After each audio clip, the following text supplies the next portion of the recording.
আসসালামু আলাইকুম এভরিওয়ান। প্রথম পার্টের ভিডিওর পরে এটা ছিল আমাদের সেকেন্ড পার্ট।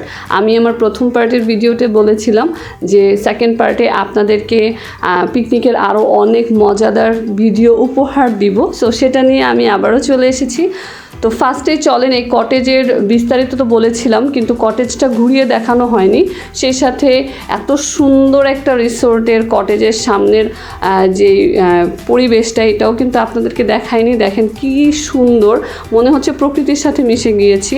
এটা ঢাকার খুবই কাছে এবং ঢুকতেও খুব কম টাকা লাগে। সো অল্প বাজেটে কিন্তু এই জায়গা থেকে একবার হলেও ঘুরে আসতে পারেন ফ্রেন্ডস ফ্যামিলি নিয়ে।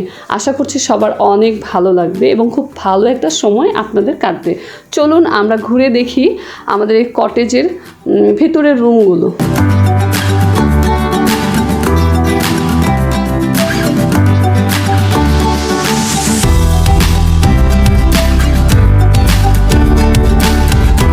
এই রুমটাতে আমরা স্টে করছিলাম। তো এখানে একটা বেড আছে, সোফা আছে, এসি ছিল, আবার আপনি রেডি শেডি হওয়ার জন্য খুব সুন্দর একটা ড্রেসিং টেবিল ছিল, একটা আলমিরাও আছে, আর অনেক সুন্দর কিউট একটা বারান্দা আছে অ্যাটাচ করা। তো বারান্দাটা থেকে একটু ঘুরে আসি, চলুন। বারান্দাটা এত পরিমাণ সুন্দর, আর সব কিন্তু কি অগোছালো, কারণ সবাই সবার মতো ব্যাগ ফেলে রেখে সবাই কিন্তু পিকনিকের কাজে ব্যস্ত। এই ছিল বারান্দাটা এক কথায় জোস, এত সুন্দর। এসে দেখলাম আমার হাজব্যান্ড এতগুলো টিকিট কিনেছে। সে 2000 টাকার টিকিট কিনেছে, মানে 4টা বই সে কিনেছে একা। আমি বারবার মানা করেছিলাম, সে শোনেনি। তো সবাইকে অ্যানাউন্স করে বলা হচ্ছিল যে সবাই সবার টিকিটের একটা পার্ট খুলে এই বক্সটাতে রাখার জন্য। আমি গিয়ে দেখলাম আমার হাজব্যান্ডও খুব ব্যস্ত তার টিকিটগুলো নিয়ে। আমি মাত্র একটা টিকিট কিনেছিলাম 20 টাকা দিয়ে, প্রতিটা টিকিট 20 টাকা ছিল। আমার কথা হচ্ছে পেলে ওই একটাতেই পাবো, না পেলে 20টাতেও পাবো না।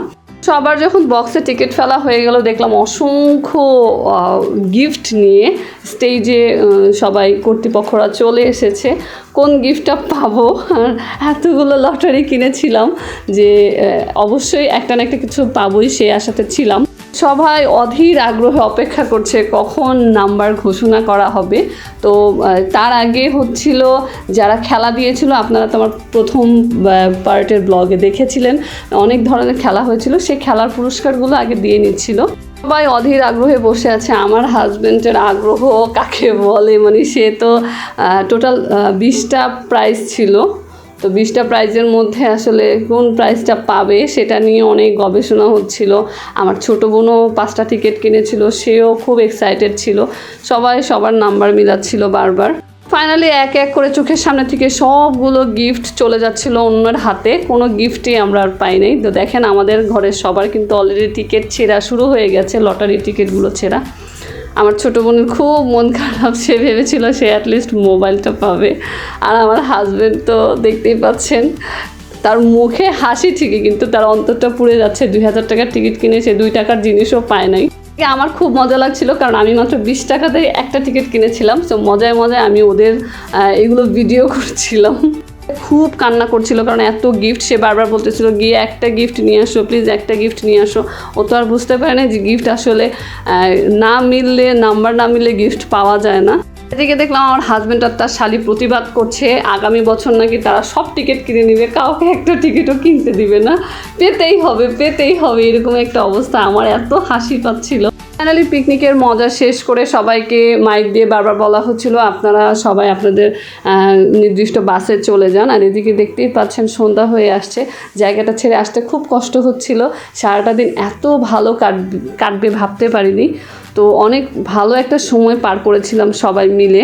ফাইনালি বাসায় আসার জন্য সবাই সবার মতো করে বাসে বসে পড়লো। আর এটা ছিল আমাদের পিকনিকের আজকের বিকেলের লাস্ট খাবার। একটা ছিল কাবাব আর একটা ছিল ডিম চপ। আর এই তো ছিল আমার আজকের ব্লগ ভিডিও, পিকনিকের শেষ পার্ট। আশা করছি সবার ভালো লেগেছে। আর আমি সবাইকে সাজেস্ট করব অবশ্যই এখান থেকে ঘুরে আসবেন, স্পেশালি যারা কখনোই কক্সবাজার যাননি। ধন্যবাদ সবাইকে, আসসালামু আলাইকুম।